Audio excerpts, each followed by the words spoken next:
Good evening. My name is Brandon Townsend, and coming up in the next half hour, Alaska's governor gets sued by the ACLU. Lawyers are arguing over the legitimacy of this case. Smokers have been said to have a higher risk of depression, and Julian Castro might be ending his presidential campaign soon. These and much more, including your Storm Team weather forecast, coming up. News 99 starts right now.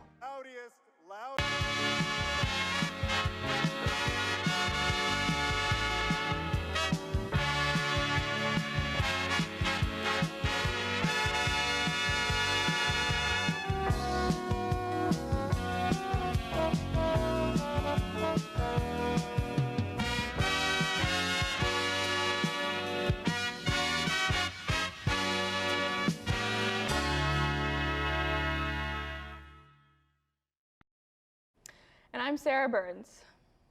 You know, actually, I think that this week we've had some pretty decent weather. Yeah, I mean, just like my GPA, the weather has also dropped. So. I mean, but I like the cold though, so. Oh, I love cold weather. It's yeah. the only time that I can walk around in nice clothes and not sweat. I think we're getting snow on Monday. Tuesday. Tuesday? It's very important. It's been changing, but it's coming. Yeah. Let's go to Sean to find out more. Well, hopefully Brandon's grades can rise higher as we get closer to the end of the semester. But as we look at the right now, it is 52 degrees. It is clear but cool, a normal high of 65. A wind direction that is south and a wind speed of 2 miles per hour. And right now in the southern Pennsylvania, it is 53 in Lebanon, 53 Reading, 52 in Lancaster, 54 in York, and 55 in Harrisburg. It's cold throughout the entire area right now. And in the short-term outlook, tonight is going to be nice and cool. Tomorrow, it'll be showers all day. Friday, sunny but cool. And tonight, the cool low temperature of 39 degrees. Thursday, like I said, it's going to rain all day with a high of 54, and it will rain continue into the night with a low of 30 degrees. Back at you guys at the desk. Thanks, Sean. We'll have more weather updates later in the program, but now let's jump into what's happening on the Millersville campus. Millersville University prides itself on being an eco-friendly, sustainable campus. The Lombardo Welcome Center, an award-winning building that processes more energy than it uses, is a prime example of Millersville leading the way in sustainability. Due to changes in the recycling industry, Millersville can only accept recycling from 4 types of items. The big 4: corrugated cardboard, plastic bottles and jugs with necks, metal food and beverage cans, and glass jars and bottles. Because the Lombardo Welcome Center is energy efficient, the university can apply for a rebate. The money gained through Lombardo and other energy-efficient rebates were put into a fund and dispersed to students in microgrants for projects that support global goals for sustainable development. Deadlines to apply for funds from the Positive Energy Fund will come up in the spring semester. Millersville University will join a nationwide movement to celebrate the first generation of college faculty students, alumni, and staff. The movement will start on Friday, November 2nd, and run until Friday, November 8th. The inaugural participation will include activities such as wellness events, breakfast, and a Tri-Alpha celebration. This week will also introduce a new honor society for the first generation of students on campus. Thursday evening, there will be a Tri-Alphalon celebration introducing the Alpha Alpha Alpha chapter to our campus. Tri-Alpha is an honor society that recognizes the academic achievements of first-generation college students who come from a family where neither parent nor legal guardian has earned a bachelor degree. Did you know that new content is coming to MUTV? Starting in the next couple of weeks, 2 new shows will be joining the MUTV weekly lineup. First, The People with Michael McDonald, a political roundtable discussion panel. That show is tentatively airing Wednesdays after News 99.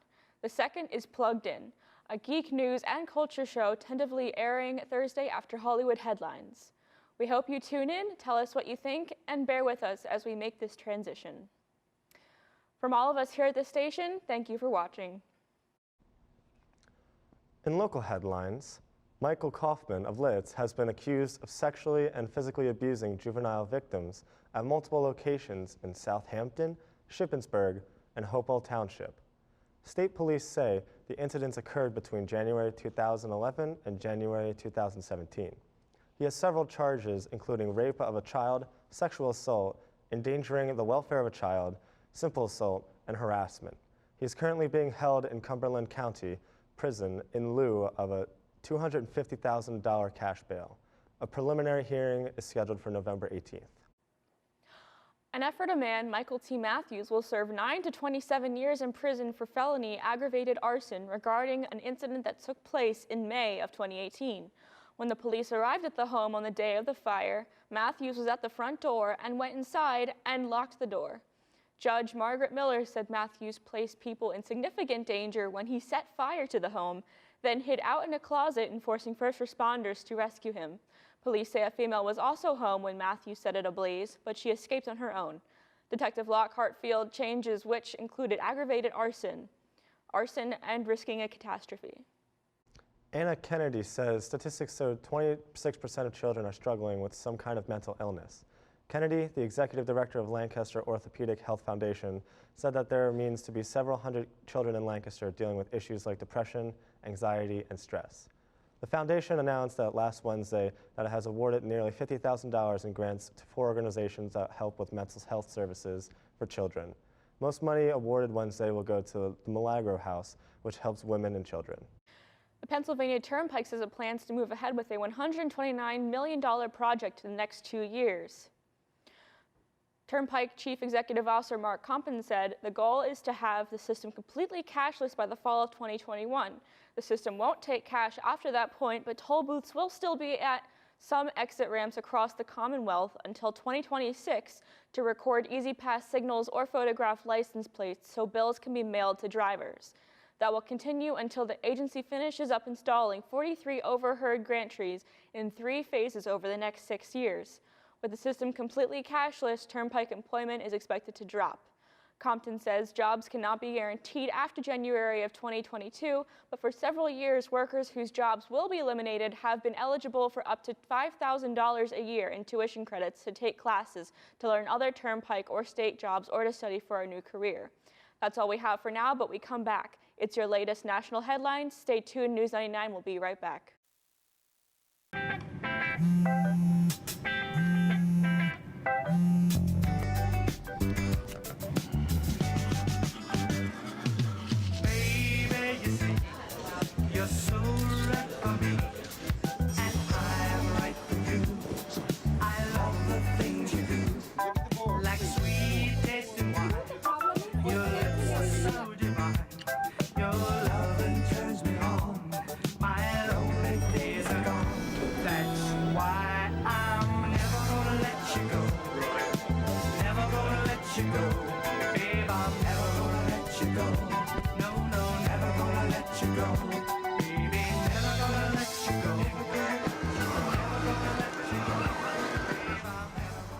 Here you go.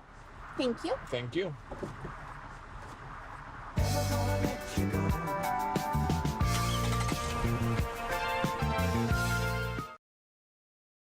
When I was in high school, I was physically at school, but my mind wasn't at school. I had problems at home, and that's hard when you feel like you're doing it alone.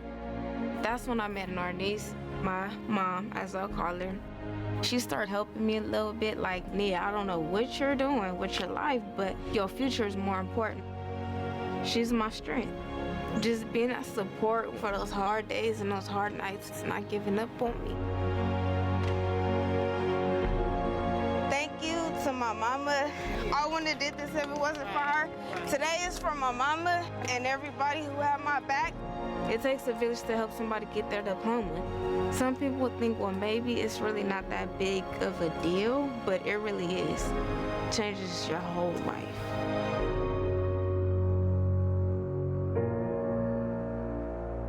Find free adult education classes near you at finishyourdiploma.org. You can't sit here. Don't add her to the chain. It was just a joke. Why are you talking to me? Lame. Loser. Weirdo. I've said and done things before that I'm not proud of. Just as I've been hurt by others. The thing is, this is not who I am, and it's definitely not who I want to be. I don't want to be cruel. I don't want to spread gossip. I don't want to be a body shamer. We have the power to be more. We can create a kinder world. It's not that hard. We just need to stop. Take a moment. And consider others. Before we speak. And before we act. Be more. Be more. Be more. Welcome back. In national headlines, a new study shows people who smoke tobacco may be at risk of developing depression at a higher rate and schizophrenia. A new study shows people who smoke tobacco may be at a higher risk of developing depression and schizophrenia. A team of researchers from the University of Bristol in the UK says their findings are a part of a growing evidence that smoking can negatively impact mental health. The researchers used genetic data to examine cause and effect relationships with smoking. The team recommends that psychiatric hospitals be made smoke-free to avoid detrimental effects on mental health. The full study was published Wednesday in the journal Psychology Medicine. A suspect has been arrested in Monday's massacre of a family from a Mormon community in Mexico. The biggest question behind the attack was the family targeted or caught in the crossfire of a drug cartel turf war.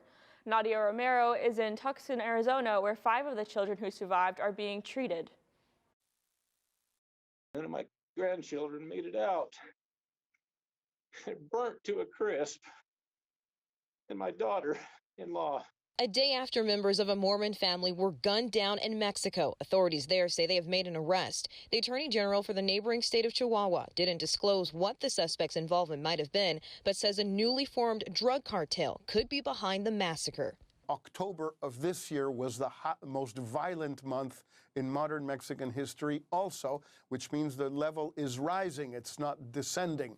The murder of 3 mothers and 6 children is just the latest horror in a region known for cartel violence. The group was traveling in a caravan near their family's ranch just south of the U.S. border when their vehicles were riddled with gunfire, one catching fire. Several children managed to escape, hiding in the bushes for hours. The 13-year-old boy was able to reach the community after being lost, is what everybody was saying, for several hours, and he let everybody know where the other 5 children were.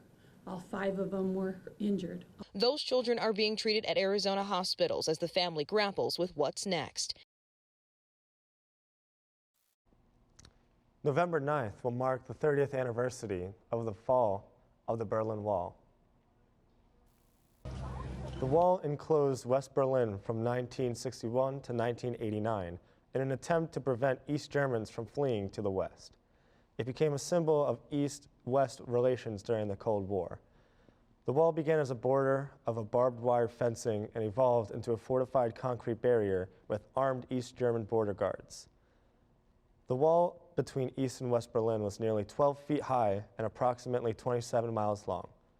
With 302 guard towers and the 55,000 anti-personnel explosive devices to prevent attempts to scale the wall or escape by digging underneath, the wall was reinforced with barbed wire, spikes, metal gratings, bunkers, and vehicles made into obstacles.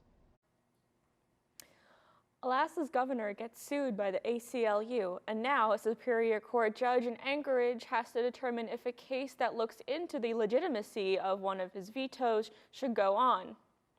Sean Maguire reports. The case hinges on Governor Mike Dunleavy's decision to veto $334,000 from the Alaska court system. A veto he says was because the courts have ruled the state should fund elective abortions. The executive doesn't believe we should be funding abortions, and the people of Alaska don't feel we should be funding abortions, so that was the purpose of the veto. In response, the American Civil Liberties Union of Alaska sued. Stunning and blatant act of retaliation against a court. Arguing that the veto is unconstitutional, and that it threatens the people's faith in the independence of the courts, and that the debate strikes at a woman's right to choose. How can it be argued that that is not a matter of public significance? Attorneys for the state of Alaska disagree, filing a motion to dismiss the case, arguing that the courts remain independent. The judiciary remains independent and is adequately funded. That the governor can veto funding as he chooses, and that the court system should avoid politics. The governor and the state would ask you to exercise judicial restraint and not jump into the political fray. Outside the courthouse, protesters against the governor's decision to cut funding to the courts. So this governor has never had any shame about his extreme position on safe legal abortion. But the fact that he cut the state court system's budget purely because they uphold the law and the state's constitution is frankly spiteful even for him.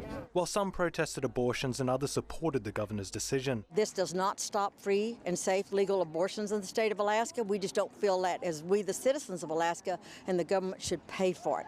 So those are our two issues. We don't feel like we should pay for it, and we support our governor in the fact that he has a right to veto something, and because that's what our Constitution says, that he has that authority. Judge Jennifer Henderson, though, will need to decide whether that is the case. This case is political, and that's the problem with it, and that's why the court should refrain and allow this to play out in the political spectrum. And whether it is appropriate for her to make a decision at all. We respectfully ask you to deny the motion, Your Honor, and let this case proceed to judgment. Judge Henderson said she would be considering the oral arguments closely and providing a written decision. No word yet on when that would be. Democratic presidential candidate Julian Castro is doing all he can to keep his campaign alive. The former Secretary of the Department of Housing and Urban Development just announced staffers in 2 states will be laid off. The employees in New Hampshire and South Carolina were told their final day would be next week. The campaign says it's hoping to focus its attention on Iowa and his home state of Texas. Castro has struggled in the polls and with fundraising, but he's qualified for all the past debates. Last month, he said if he did not hit 800,000 donations in over the last 10 days of October, he would drop out of the race. The campaign met that goal. They're now hoping to meet with the threshold for the November date. That's all we have for national headlines. Sean, what's the weather looking like tonight? Well, right now it is cool and clear, as you see, with the cool low 39. And then tomorrow it's going to start getting rainy. So when we come back after this commercial break, we'll have your full length weather forecast.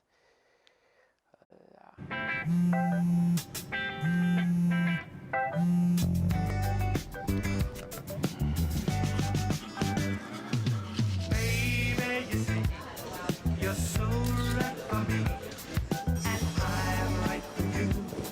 I love the things you do, like sweet tasting wine. Your lips are so divine. Your loving turns me on. My lonely days are gone. That's why I'm never gonna let you go. Never gonna let you go. Babe, I'm never gonna let you go. No, no, never gonna let you go. Baby, never gonna let you go. Here you go. Thank you. Thank you.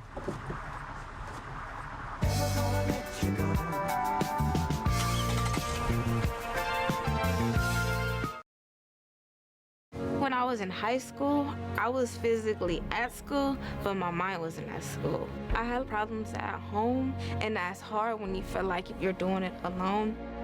That's when I met Narnese, my mom, as I'll call her. She started helping me a little bit, like, Nia, I don't know what you're doing with your life, but your future is more important. She's my strength. Just being a support for those hard days and those hard nights, not giving up on me. Thank you to my mama. I wouldn't have did this if it wasn't for her. Today is for my mama and everybody who had my back. It takes a village to help somebody get their diploma. Some people would think, well, maybe it's really not that big of a deal, but it really is. It changes your whole life.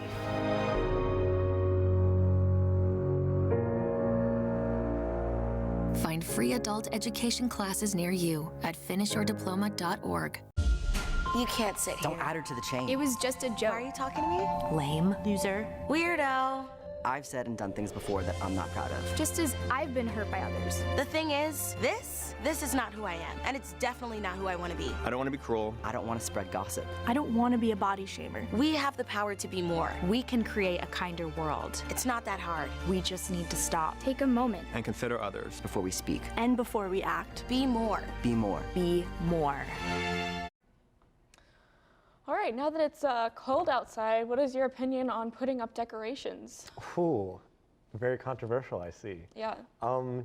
I am a big fan of Thanksgiving, but honestly, I couldn't wait any longer to get Christmas Really? around. Yeah, I'm respect team pro Christmas Thanksgiving, after though, Halloween. Brandon. It is very cold outside, so Okay, but Thanksgiving. baby it is. I am a very big fan of seeing Mariah Carey on New Year's Eve really, really do her thing Okay, about but Christmas that's New songs. Year's Eve. You know what? Let's go New to Year's Sean to Eve. find out more.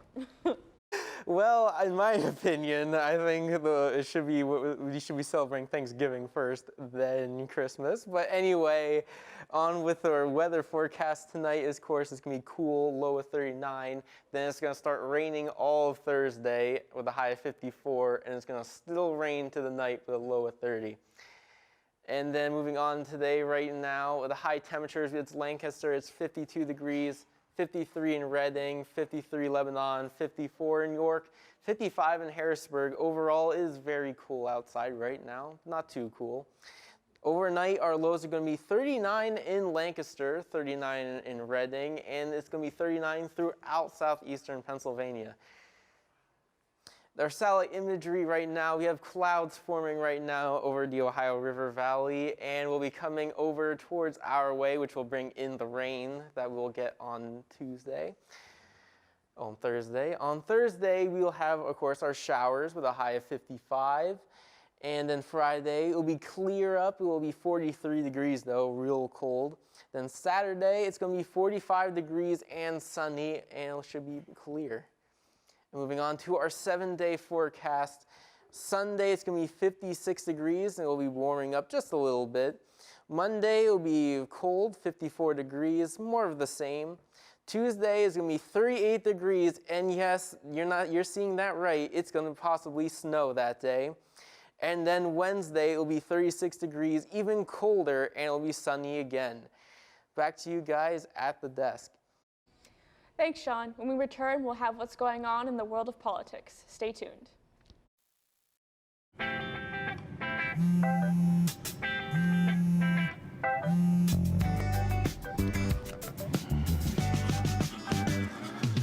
Baby, you see, you're so right for me, and I am right for you.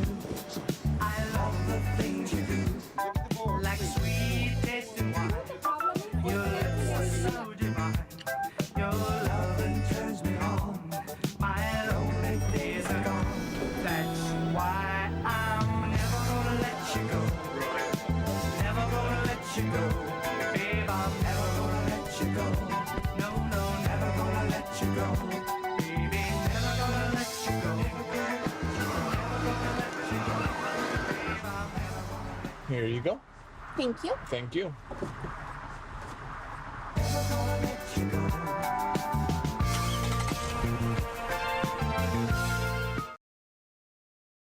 When I was in high school, I was physically at school, but my mind wasn't at school. I had problems at home, and that's hard when you feel like you're doing it alone. That's when I met Narnese, my mom, as I'll call her. She started helping me a little bit, like, Nia, I don't know what you're doing with your life, but your future is more important. She's my strength. Just being a support for those hard days and those hard nights, not giving up on me. Thank you to my mama. I wouldn't have did this if it wasn't for her. Today is for my mama and everybody who had my back. It takes a village to help somebody get their diploma. Some people think, well, maybe it's really not that big of a deal, but it really is. It changes your whole life.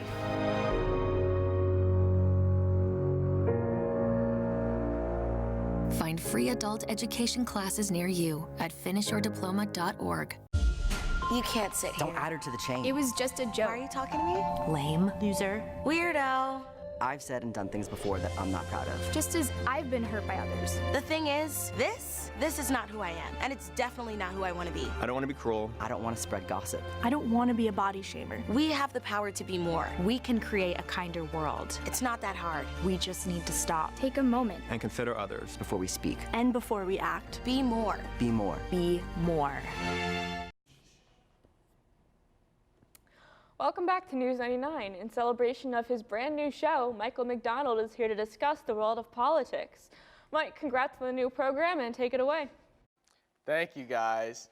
So yesterday was an off election day all across the country. Although most of these elections focused on local government, we saw a few states that focused on their state legislatures and governor seats. Kentucky, Virginia, and Mississippi were the heavy hitters for this election because of that reason. Starting off with Kentucky, we saw the fight for governor ensue between the Democratic Attorney General, Andy Bouchard, and the current Republican governor of the state, Matt Bevin. To most surprise, the Dem Andy Bouchard won the seat, which is a crucial win for the Democrats in a primarily red state. Moving back to Virginia, we saw a blue wave take over the state. The Virginia State House yesterday became majority blue in both the House and the Senate. This will now give the current governor of Virginia, Ralph Northam, who is also a Dem, to pass new laws on gun control and increase the minimum wage with much ease. Finally, Mississippi will see yet another Republican governor enter its halls in the former Lieutenant Governor Tate Reeves. Reeves will be replacing his successor of Governor Phil Bryant. But the takeaways from this election shows that the Democrats are on an upswing in states that Trump won in the 2016 election, along with the 2018 midterm election. With the 2020 presidential election in less than a year, will we see these states go blue again, bringing an end to one of the most controversial presidencies of the 21st century? We'll just have to wait and see in the coming year. Back to you guys. And that's all we have for tonight's episode, folks. I'm Brandon Townsend. And I'm Sarah Burns. Have a great night, Millersville.